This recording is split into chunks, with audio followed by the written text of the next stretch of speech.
quisiera predicar un tema que en lo personal me apasiona.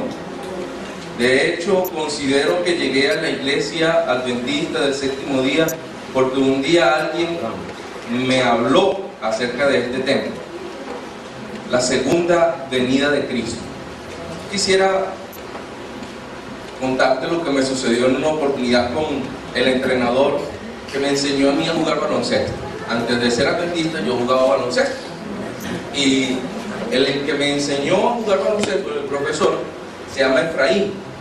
Cierto día, después de unos años y medio de haberme bautizado, me lo encuentro y él me mira y me dice: Abraham, ¿eres tú?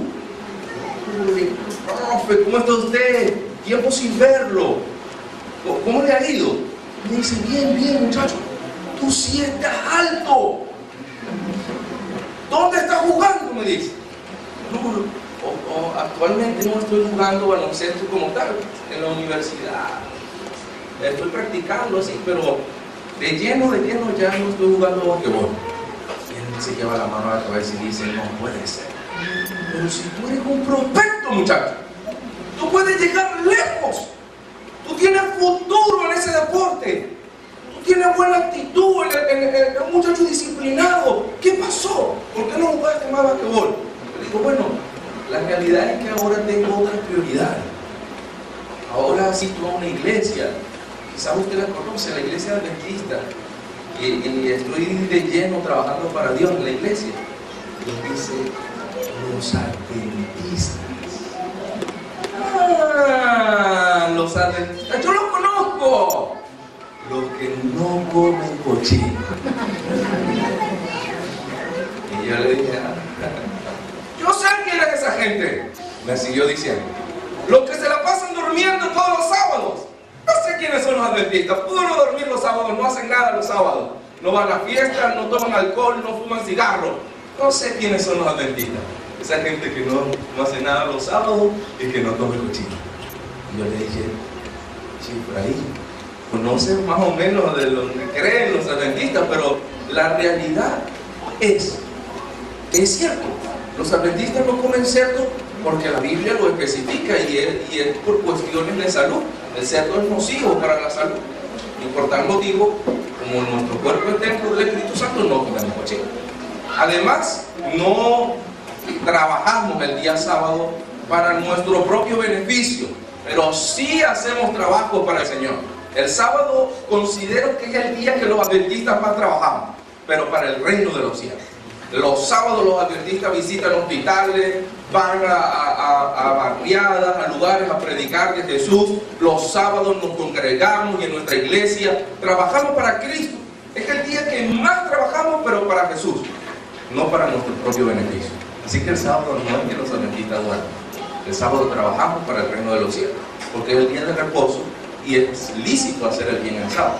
Y le dije: y otras cosas como la bebida y el cigarro, porque son nocivos para la salud, tampoco lo consumimos.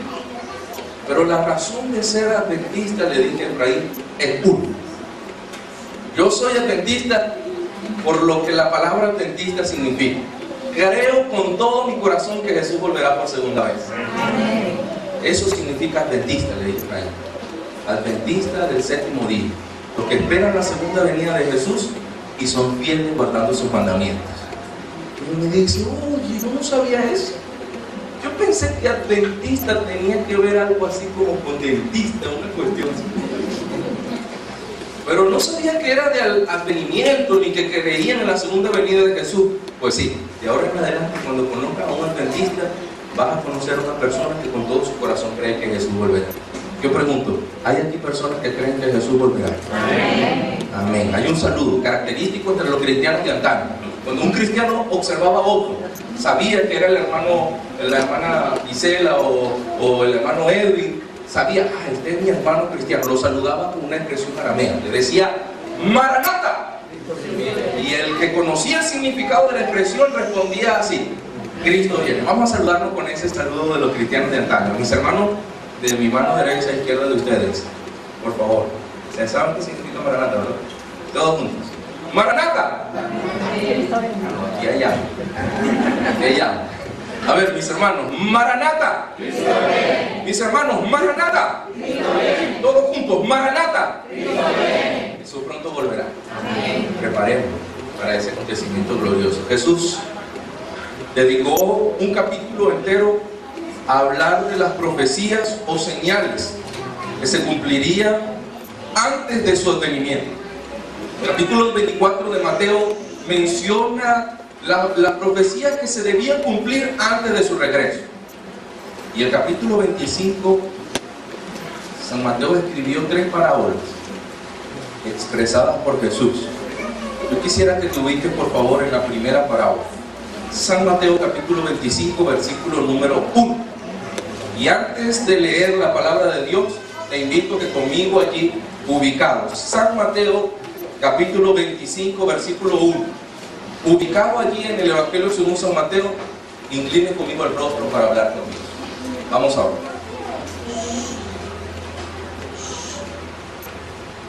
Oramos.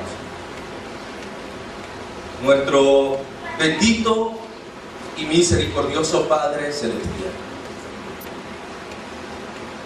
nuevamente nos acercamos a tu presencia porque es nuestro sincero deseo que a través de tu palabra en esta mañana puedas traer un mensaje poderoso, fresco, que como tu palabra misma se hace señalar, penetre hasta lo profundo de nuestra alma como una espada de doble filo.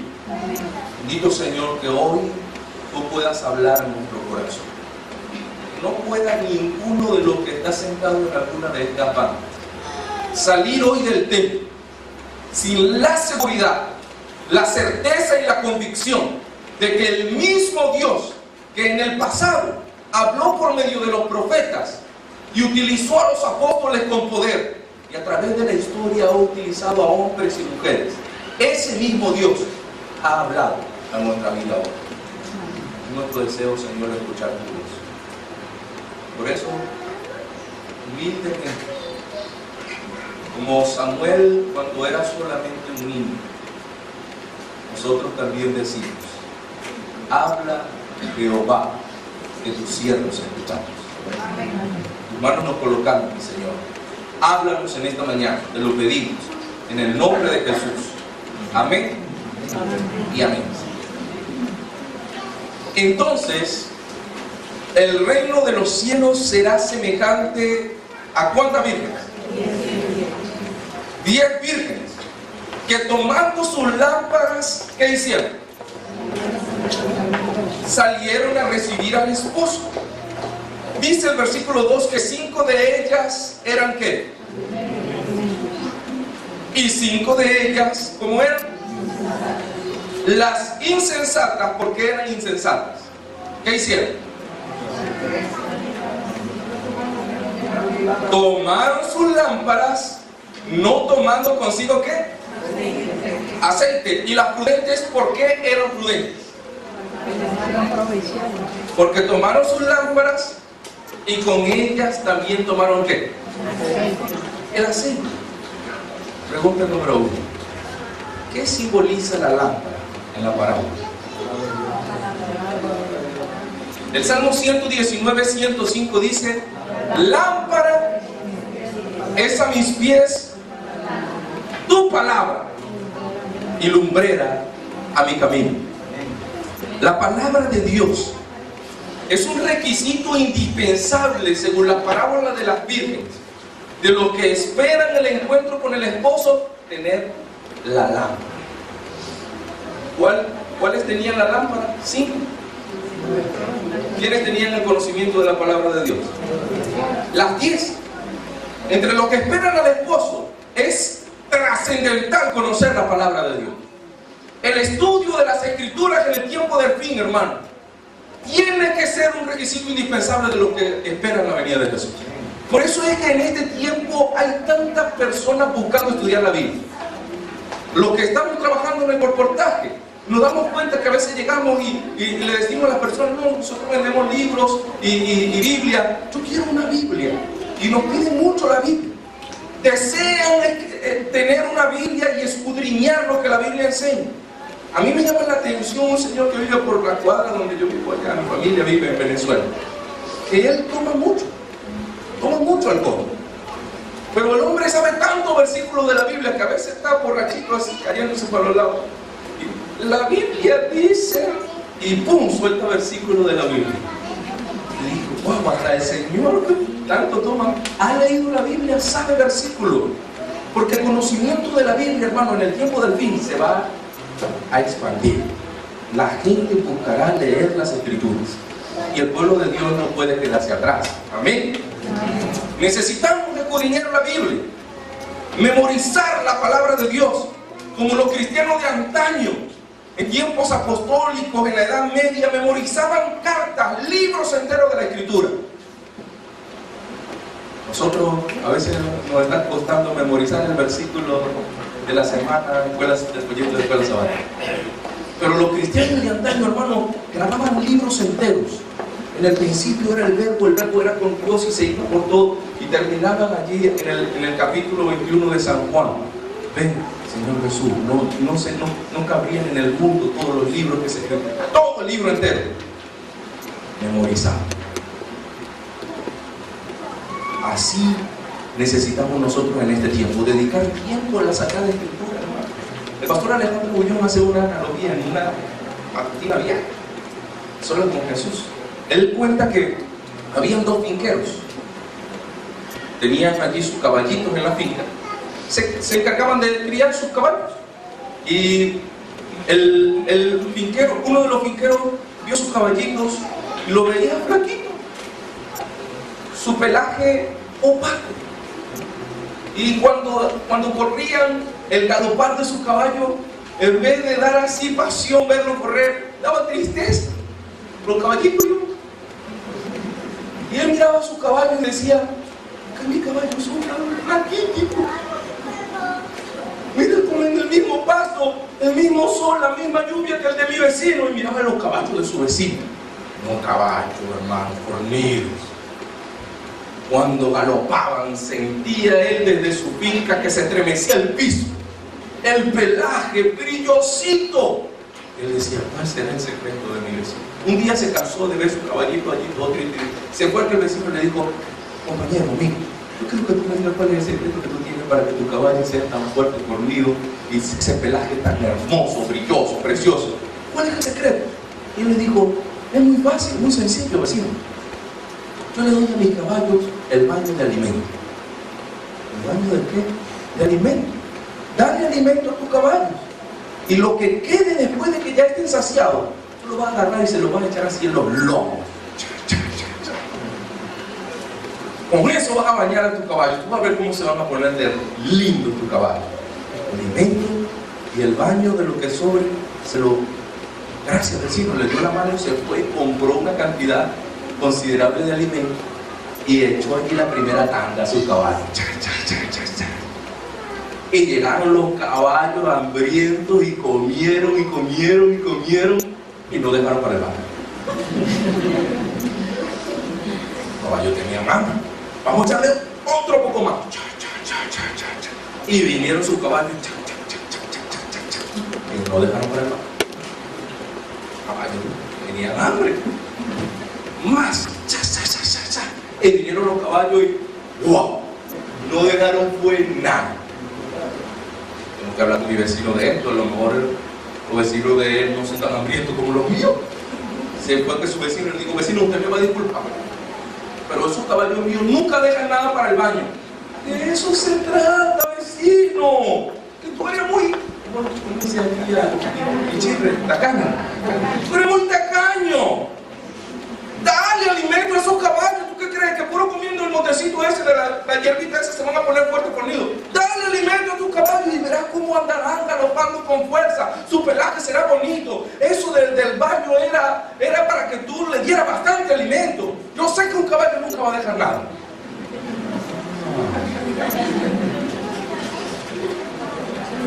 Pastor Bullón cuenta en su matutina que hay muchos cristianos que en este mundo andan como los caballitos de aquel vecino, fortalecidos, galopando con fuerza, Y yo he tenido la experiencia de conocer hermanos así. Se le murió un familiar, lo botaron del trabajo, le robaron algo, el carro se lo acaban de robar y el hombre le están pasando todas las cosas seguiditas. Y de repente llega aquí a la iglesia y ya sabemos que se le murió el familiar, le robaron, lo botaron del trabajo y uno no quiere ni tocarle el tema. Para no, el hermano no se vaya a poner a llorar aquí conmigo. Solo, hermano, estoy orando por ti, Dios te bendiga, amén hermano, gracias. Y empiezan a cantar ese dicho de canto, gran gozo hay en mi alma hoy. Y aquí se para el hermano, gran gozo hay en mi alma hoy, Jesús conmigo está. Sonríe, alegre. Y uno dice, hermano, no es fuerte, ¿verdad? Fuerte ese hermano, tranquilo y sale. Mira, necesitamos un favor, yo te colaboro. Ahí está. Y uno de pronto le voy a decir, hermano, porque lo veo tan fuerte. Hermano, ¿cómo te sientes? Es decir, y el familiar, oye, lamentamos, tranquilo, el Señor promete en su palabra que los que mueren en Cristo resucitarán primero. Yo confío en la promesa del Señor. Oye, y lo del trabajo, yo leí en la palabra de Dios que el salmista fue joven, envejeció y no dio justo desamparado ni su simiente que mendigue pan. Bueno, y lo del robo, el Señor proveerá, como Abraham. No tenía corderito, el Señor va a proveer otro carro. Él conoce mi necesidad, Él va a proveer. Un hermano que, ¿cuál es su secreto? ¿Está estudiando qué? La palabra de Dios. Su alimento diario es la palabra de Dios. Y puede ser que se muera un familiar, puede ser que le roben el carro, puede ser que le boten del trabajo, pero él está leyendo la palabra de Dios. Y quien lee la palabra de Dios anda en este mundo fortalecido. No importa lo que acontezca, no importa lo que suceda, él anda fortalecido en el Señor.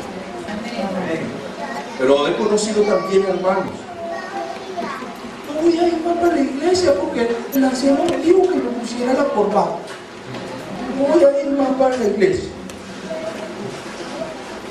porque el anciano, el hermano Samuel, le dijo, hermano, trae corbatica para que colabore conmigo en la plataforma.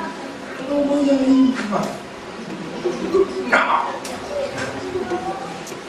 Hermano, necesitamos que tú nos ayudes mañana moviendo las bancas de este lado para el otro para limpiar el templo. Ya me molesté, me están abusando de mi confianza. No voy a ir más porque alguien te pidió una colaboración. Hermano, que andas, la hermana Jacqueline me miró mal. No voy a ir más para la iglesia, la hermana Jacqueline me miró mal. No. ¿Qué síntoma tiene un hermano que anda así? ¿Qué síntoma tiene? ¿Por qué anda así débil espiritualmente? ¿Qué le falta a un hermano así? Estudiar las escrituras. Así tenemos una bofetada en la mejilla. El Señor dijo, ponle la otra y ven el sábado, no te salgas del pueblo del Señor. Aquí no te todo está fríamente. No tengas temor. Confía en la promesa del Señor. Mi papá dice, una cosa es conocer las promesas de Dios, otra es confiar en ellas. Necesitamos confiar en las promesas del Señor. Allí están, en su palabra escrita. El Señor las dejó para nosotros, pero necesitamos confiar en ella. Cuando una persona te pregunte, querido hermano, algo acerca de la escritura, nosotros adventistas tenemos que saber responder. Porque estudiamos las escrituras. Nuestra iglesia nació de personas que estudiaban las escrituras. Llegaban allí a la reunión y José Bey decía, estudié un tema nuevo acerca del sábado. Quiero compartirlo con ustedes. Y Elena de White decía, pero es que yo vengo estudiando esta semana el libro de Apocalipsis, capítulo 13, las dos bestias. Y entonces se levantaba allí Jaime y decía, y yo estoy estudiando el libro de Daniel, capítulo 8, necesito compartir con ustedes. Y se levantaba el otro y decía, y yo vengo estudiando al profeta Isaías, en el cielo sucederán antes de la venida de Dios, se tienen que cumplir. Y todos querían allí debatir lo que habían estudiado las escrituras. Entonces se creó, hermano Samuel, un departamento de la iglesia, el departamento de escuela sabática, porque los adventistas estudiaban mucho las escrituras. Entonces todos querían compartir lo que habían estudiado en la semana, y el sábado entonces se volvía aquello una ensalada. Y ahora no, vamos a hacerlo sistemático. Escuela sabática porque estudiaba mucho las escrituras. Hoy el departamento de escuela sabática es para que los hermanos estudien la Biblia, porque se ha perdido nuestra razón de ser como adventistas. Las escrituras tienen que ser un libro que dominemos. Yo admiro a un hermano de la iglesia donde me bauticé, se llama Marcos Isaac, y yo le digo la Biblia andante. Tú le preguntas a ese hermano un texto de la escritura de la Biblia, pero te voy a decir uno fácil, que de tal manera amó Dios al mundo, él te dice, parte de 16. Pero si tú le preguntas a uno por allá en Habacuc, rebuscado, metido por allá en Ageo, él te dice, eso está en Ageo capítulo 3, versículos 4 y 5. Tú buscas la Biblia, ahí está el versículo. El hermano conoce la Biblia, conoce la escritura. Nosotros debemos estudiar la Biblia, mis hermanos. La Biblia nos hará fuerte en el tiempo del fin. Jesús dijo que antes de su venida habrá un pueblo que tiene la lámpara. Conoce lo que la Biblia enseña. Necesitamos estudiar la Biblia. Amén. Amén. Cuando alguien te pregunte qué significa una profecía llamada 2300 tardes, no le digas no sé. El Señor nos ha dado luz.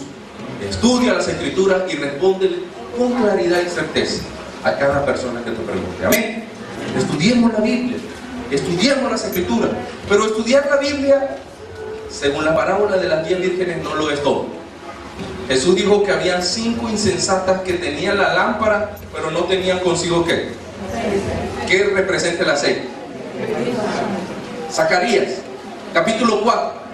El Señor le mostró en visión al profeta unas olivas que destilaban aceite sobre un candelabro. Y le preguntó el ángel al profeta, ¿entiendes la visión? Y el profeta Zacarías miró las olivas que destilaban el aceite y dijo, no sé qué significa. Y el ángel le dijo, esta visión significa que Jehová no salva ni con ejército ni con espada, sino con su Santo Espíritu. El aceite que destila representa o simboliza al Espíritu Santo. En el tiempo del fin también hay una necesidad grande de personas que vivan según la voluntad del Espíritu Santo, que se dejen guiar por el Espíritu de Dios, que clamen cada día por la presencia del Espíritu Santo en sus vidas. Tuve la oportunidad de ir a una conferencia en Venezuela, en el estado Táchira.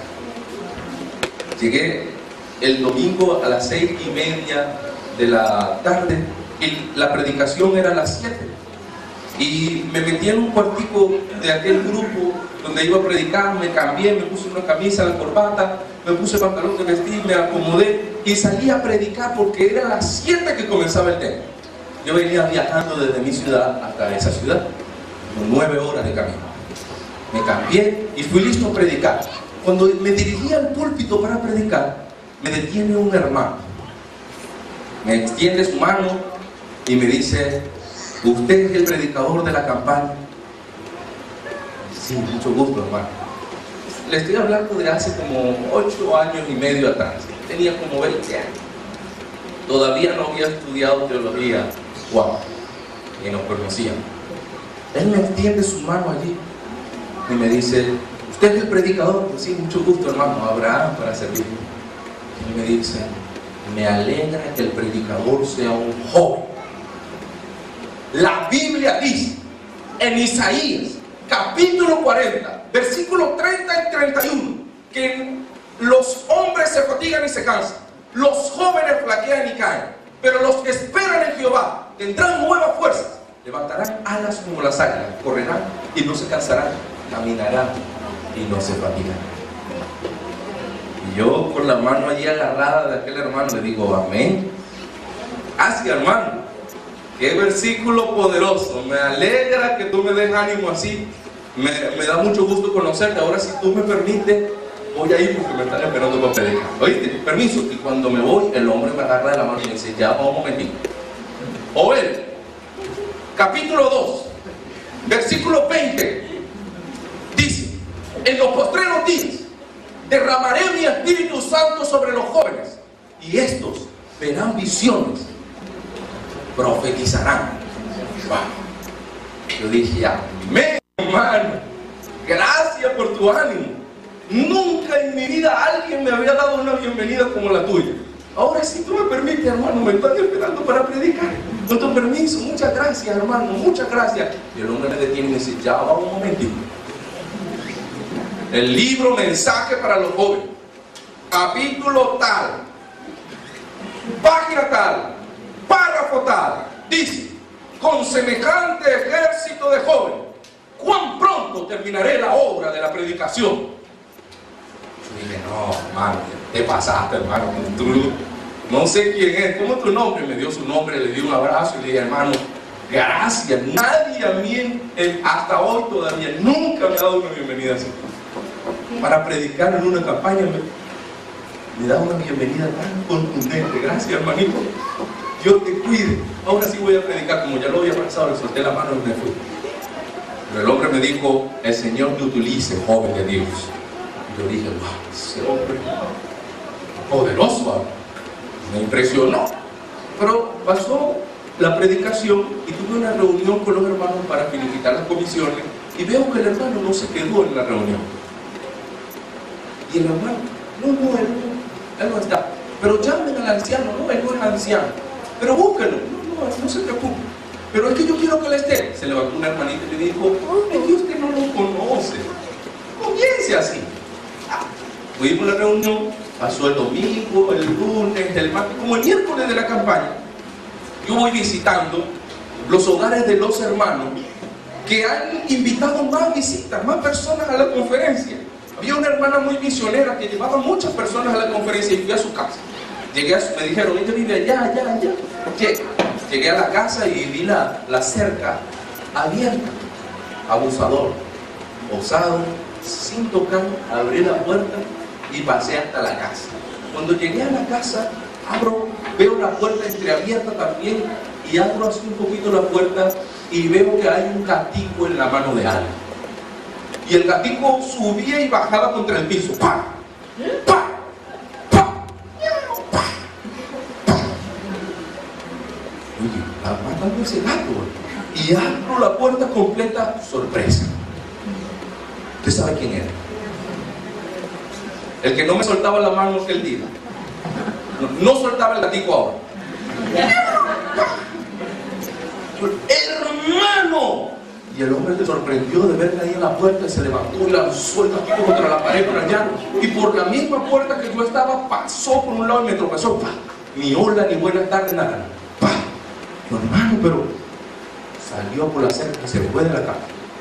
Abrí, y ahí estaba la hermana que se levantó en la reunión y me dijo, es que usted no lo conoce. Comience. Llorando con sus dos hijitos. ¿Vio cómo es él? Cuando conoce a alguien, la Biblia dice, el nene de White dice, aquí dice, y dice, sabe la Biblia de memoria, pero mira, mató el gatico. Hermana, ese gatico hizo algo. Ese gato le comió algo, hizo ese gato. No, el gatico decía miau. No diga miau. ¿Cómo un gatico no dice miau, hermano? Su hermana lo prestamos mal de la cabeza. Pero por dentro, hermano, yo me hice una pregunta sincera, muy sincera. Le dije, ¿cómo puede existir gente que conozca tanto de la Biblia, que se sepa tantos versículos de la Biblia y viva así? Yo me hice esa pregunta sincera. Dije, no lo podía creer. ¿Cómo alguien me puede un día hablar de tanto de Biblia y de Biblia, y el día siguiente o a los 2 días vivir de tal manera? Y entonces Jesús me respondió, en la parábola de las 10 vírgenes, Jesús me respondió que hay personas que tienen la lámpara, hay personas que conocen lo que la Biblia dice, hay personas que saben lo que la Biblia enseña, pero no tienen ¿qué? No tienen el aceite.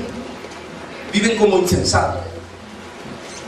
Saben lo que la Biblia enseña, pero no practican sus enseñanzas. ¿Por qué no practican sus enseñanzas? Porque no tienen el Espíritu Santo.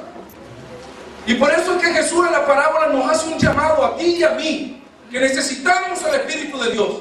Necesitamos ser llenos de la presencia del Espíritu Santo en nuestra vida. Vivir en diaria comunión con el Espíritu de Dios. Sin el Espíritu Santo viviremos como insensatos, con la lámpara sabremos lo que la Biblia dice, pero no practicaremos sus enseñanzas.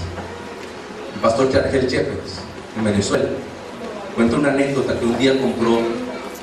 Él tenía un deseo de comprar su primer carro de agencia y reunió como por 4 años y medio para comprarse un carro de agencia nuevo, de paquete.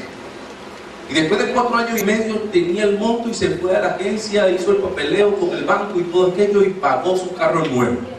Y el gerente de aquella agencia le dio la mano y le dijo: bueno, señor, aquí está su carro, que lo disfrute, tome las llaves, tome los documentos, hasta luego. Se va el gerente a su oficina y como a los 15 minutos sale otra vez y está el pastor Charles Jeffers dándole vuelta hacia acá.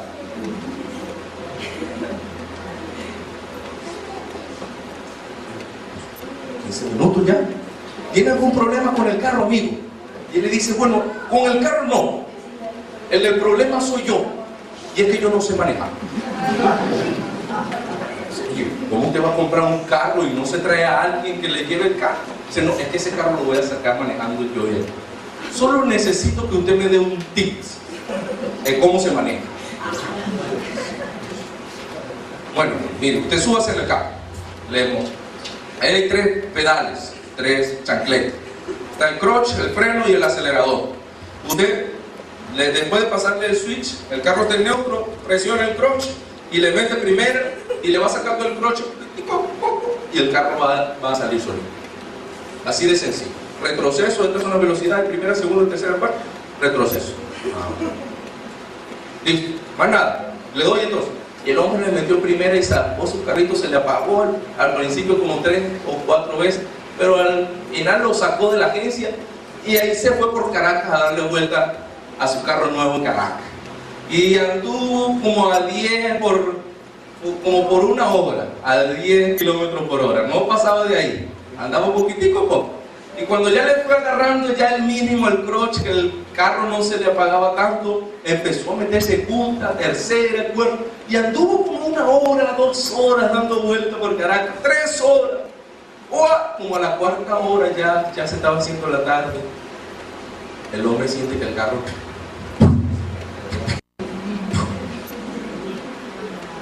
¿Qué pasó aquí? Y le daba el switch. Nada. Me vendieron este carro más. Este carro me lo vendieron más. Se bajó y empezó a darle otra vez vuelta al carro. No sabía qué más hacer. Le daba vueltica al carro. Se acerca un fiscal de tránsito y le dice: amigo, ¿qué pasó con el vehículo? Lo tiene ahí atravesado. Póngale el neutro que lo vamos a mover de aquí. Se mueve el carro. Dígame, ¿qué pasó con el vehículo? Este carro me lo vendieron más. Yo lo acabé de comprar hoy. Mira, me lo vendieron más. Ya se apagó. Ese carro es nuevo. Y el fiscal ve que está todos los plastiquitos todavía, todo nuevo. ¿Y este carro es suyo? Sí, mira, aquí están los documentos. Pero eso no puede ser que le vendan un carro malo. Eso pasa por un proceso, un control de calidad. Eso no puede vender un carro malo. Ábrame el carro ahí.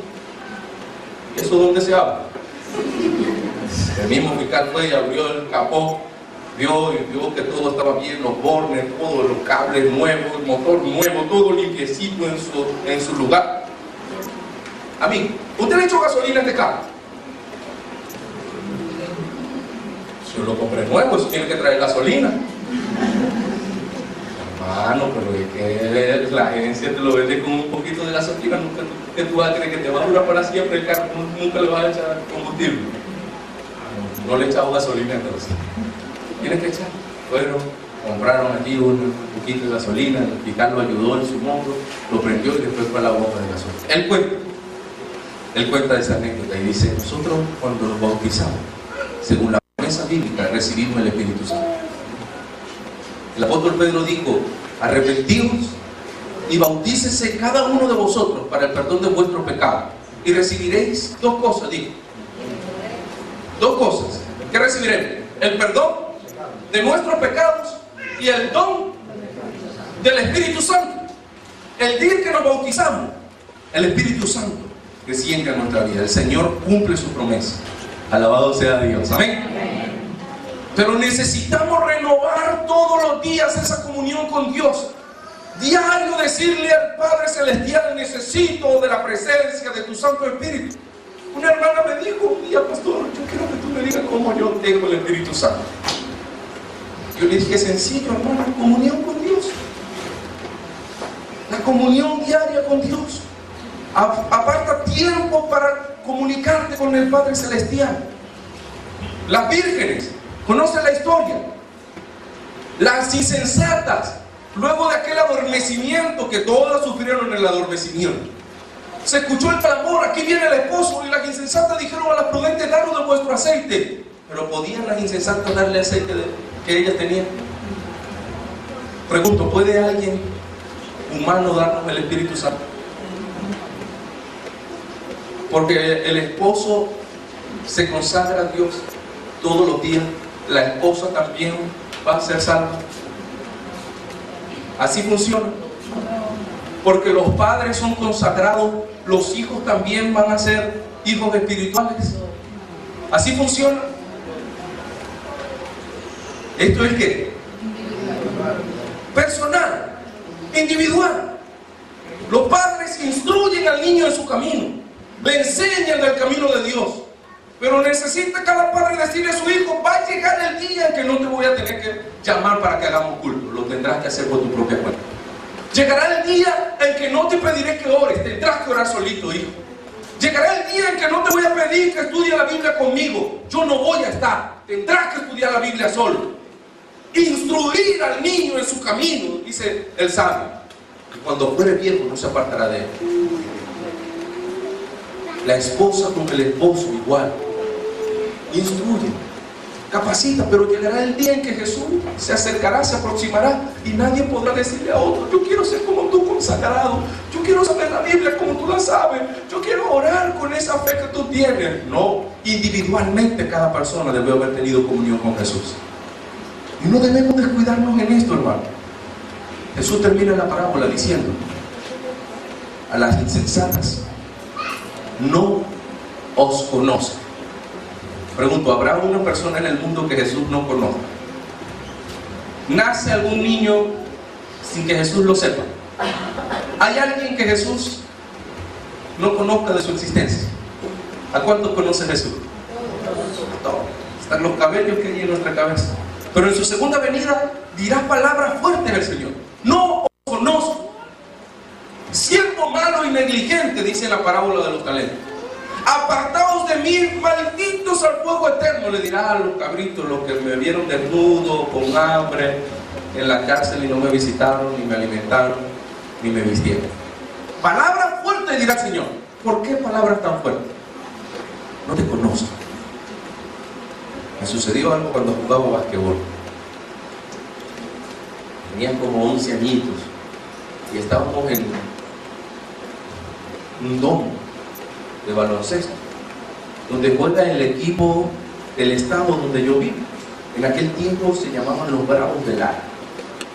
Y recuerdo que con 11 añitos uno tiene muchos sueños de llegar lejos en el baloncesto, en el deporte que practica. Y yo estaba allí jugando, cuando de pronto vemos que a la cancha llegan unos gigantes como de 2 metros. Unos eran totalmente calditos, pero sí. Otros tenían el afro que se usaba en aquel tiempo, hermano, un micrófono así grandote. Había unos que se habían hecho unas trencitas en la cabellera. Y ahí estaban todos esos gigantes. Y yo con 11 años los miraba y decía: ¡wow! Estos son los Bravos de Lara. Y el entrenador nos dijo: muchachos, alístense que vamos a jugar contra los Bravos. Son unos gigantes, nosotros somos unos niños. Aquí es donde se van a hacer los verdaderos hombres. Si podemos jugar contra ellos, cuando nos toque jugar contra los de nuestra edad, vamos a ganar. Entonces nosotros dijimos: bueno, amén, vamos, nos reunimos, tú y tú y tú, 5, suban ahí, entren a la cancha. Y entre los 5 iba yo a jugar. Y empecé a ir a jugar con mi compañero, y me daban el balón a mí, me paraba de la línea de 3 y lanzaba. ¡Wow! Y no sé qué pasaba ese día, hermano, pero la pelota entraba. Fue un día exitoso para mí. Me metí entre los gigantes, allí la lancé casi con los ojos cerrados, y la pelotita entró. Y ellos se echaban bromeaban entre sí, decían: agarra ahí al catirito, agárralo que no voy a estar metiendo toda la pelota, no está fallando ninguna canasta. Cuando terminó el juego, se acercó el capitán del equipo, Armando Reca. ¿Cuál es tu nombre? Bravo. muchacho, tú tienes actitudes, tienes valentía, tú puedes llegar lejos, tienes alguna cosita que mejorar. Y me llevó adentro de la cancha y me dijo, cuando tú vayas a lanzar un balón, tienes que poner esto. Y me enseñó cómo se lanzaba correctamente una pelota. Y luego de terminar allí la clínica de baloncesto personal que me dio, me dijo, ¿dónde tú vives? Yo vivo en Caudales. Oh, Caudales es lejos. No te puedo llevar hasta Caudales, pero te voy a dejar en la parada de carritos que va para allá. Ve, como decir aquí la piquera. En la piquera. Y me monté, me despedí del entrenador. Digo, entrenador, ya se acabó la práctica. Sí, hijo, ya te puedes ir. Hasta luego. Me fui con Armando Becker, el capitán del equipo. Con mi bolsito salí del domo bolivariano, aquel donde practicábamos. Y él dijo, allá está mi camioneta, vamos. Una camioneta, hermano, nuevecita. Brillaba solita. Cuando subí ahí a la camioneta, le dio pipi. Me monté en la camioneta y digo, bueno, vamos, te dejo ahí en la piquera los carros para Caudal.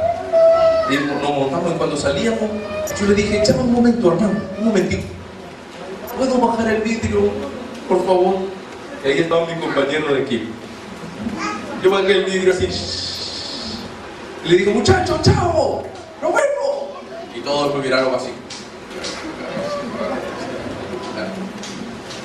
Yo no debía haber hecho eso. Pero yo estaba alegre. Me monté en el carrito, nos fuimos, me dejó y todo el camino platicando.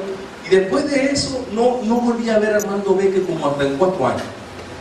Sí, 5 años, ya tenía 17 años. Cuando lo volví a ver, ya lo habían cambiado de equipo, estaban más viejos y yo estaba más alto. Y yo cuando lo vi otra vez, le dije a mi compañero de equipo, ese señor que está aquí jugando, ese es mi amigo. Ese es mi amigo. Armando Becker es mi amigo. Y todos me miraban así, pues, que tú vas a conocer a Armando Becker. Este es una figura, es una estrella aquí en Venezuela. ¿Tú qué vas a conocer? Armando Becker es mi amigo. Ya ustedes van a ver. Y bajé las gradas. Llegué hasta donde estaba Armando Becker en la cancha y comencé a gritar, ¡Armando! ¡Armando! Y él jugando, ¿no? Y está distraído, tiene que jugar. Pero yo no quería voltear para allá donde estaba mi compañero porque se iba a burlar de mí. Y como me miró y me hizo así. Esperé que terminara el juego y entré hasta la cancha. Me acerqué y le dije, Armando, ¿cómo tú estás, mi amigo? ¿No te acuerdas de mí? Me miró. Y sinceramente no, pero mucho gusto, que estés bien, Dios te cuide, hasta luego. Y se fue. Le dije, no puede ser. ¿Cómo mi amigo me va a hacer a mí esto? Que no me conoce. Si me enseñó a lanzar la pelotita ahí en la cesta. Si me dio el bote hasta llegar hasta la piquera. ¿Cómo se olvidó de mí? Ya ha pasado como 5 años. Yo estaba furioso ese día, Juan. Salí de la cancha, ni siquiera entrené ese día, porque mis compañeros estaban riéndose de mí allá en la grada. Yo me fui con mi bolsito, salí de la cancha, me fui molesto y ese día no practiqué. Y en el bus, camino hasta la casa, yo hubiera pensado, Armando Becker me cae mal. ¿Cómo no me va a conocer? Pero eso suele pasar. Cuando una persona dura mucho tiempo sin ver a otra, ¿qué pasa? Oye, no me acuerdo, ¿cómo es tu nombre? Ya, uno se va a recordar. Pero uno se le olvida. Con Jesús, en la segunda venida va a suceder que Jesús dirá, no os conozco, pero no porque Él no te conozca a ti. ¿Sabes por qué? Porque nosotros no le conoceremos. O habrá uno, no nos vamos a incluir nosotros en ese grupo, ¿verdad? Habrán algunos que no habrán experimentado una comunión con Jesús. No habrán tenido con Jesús una conexión. Jesús no recordará cuando le buscaron en oración. Pero a nosotros, los que cada día buscamos a Dios en oración, es imposible que Jesús no nos reconozca. Jesús nos verá y dirá, yo me acuerdo de ti, cuando tuviste problemas, cuando tuviste angustia, necesidad de salud, problemas económicos, me buscabas, cuando te bendije, me agradecías, tú eres mi hijo, en ti me complacía, tú eres mi hija. Cuando estaban allí con problemas en el colegio, cuando tenían problemas en la universidad para salir bien, cuando querías ser fiel a mí, guardar el día de reposo, yo escuché tus oraciones. Claro que te conozco. Venid, bendito de mi Padre, heredad del reino preparado para vosotros. El Señor viene pronto. preparemos nuestra vida para encontrarnos con Dios. Hay dos necesidades trascendentales para esa preparación. Necesitamos estudiar ¿qué? Estudiar las Escrituras diario. Esto no lo podemos retrasar. El estudio de las Escrituras tiene que ser nuestro diario vivir, nuestro pan de cada día. Amén. Amén. ¿Qué más necesitamos aparte de conocer las Escrituras? El Espíritu Santo. ¿Cómo obtenemos el Espíritu Santo? ¿Lo venden en la farmacia? ¿Cómo lo obtenemos? El pastor Olvendi nos lo va a dar el sábado que viene. Venga, el sábado que el pastor da el Espíritu Santo. ¿Quién da el Espíritu Santo? Dios. Tenemos que tener comunión con Dios. Que el Señor nos bendiga, hermano. Sigan teniendo un feliz sábado.